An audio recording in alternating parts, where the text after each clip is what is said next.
Bonjour les petits, bonjour les grands. C'est avec joie que nous vous retrouvons et aujourd'hui encore, nous laisserons la flore nous enseigner sur le blé du ciel et le pain de vie. Dites-moi les enfants, savez-vous comment on fabrique le pain? Mais il faut de la farine, du sel, de l'eau, de la levure et parfois des céréales. C'est tout à fait ça. Lors des vacances, Bill et Marie vont souvent chez Papy et Mamie et ce sont eux qui ont la joie d'acheter le pain. C'est le klaxon de la voiture qui vend du bon pain cuit au feu de bois. Miam miam. Bill se dirige vers la voiture à pain et Marie le suit. « Bonjour, monsieur Fifo. Je désire 2 pains ronds, un pain natté et un pain complet, s'il vous plaît. » Il donne 8,80 € au marchand qui lui remet les pains.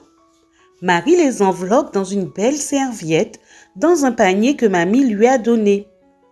Les enfants remettent le panier de pain à Mamie. « Ces pains sentent bon. J'ai trop faim, Mamie, » dit Marie. « Patiente, ma chérie, ce n'est pas encore l'heure du goûter. Allez jouer. » Mais Marie, impatiente, envoie Bill vers Papy qui parle à Mamie. « Ils ne peuvent plus attendre, chérie. Tu peux leur servir du pain natté. » Finalement, Mamie cède et leur en donne, bien qu'elle trouve que ce sont des caprices.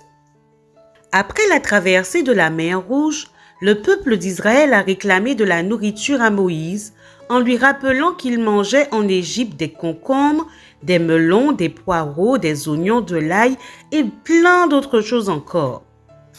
Contrarié par leur demande, Moïse s'adressa à Dieu qui fit pleuvoir sur eux la manne comme nourriture.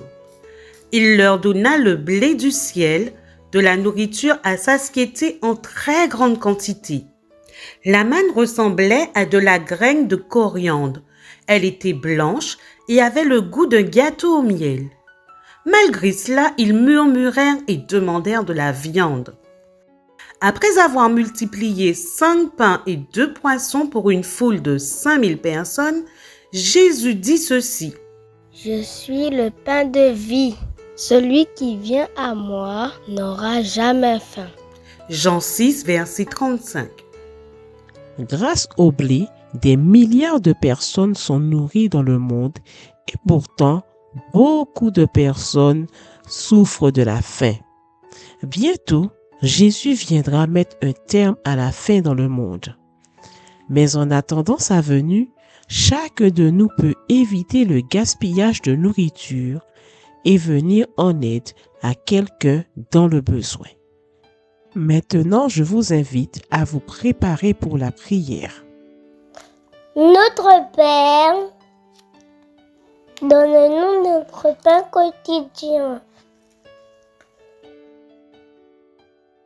Aide-nous à partager avec ceux qui sont dans le besoin et à présenter Jésus, le pain venu du ciel. Au nom de Jésus et pour ta gloire. Amen.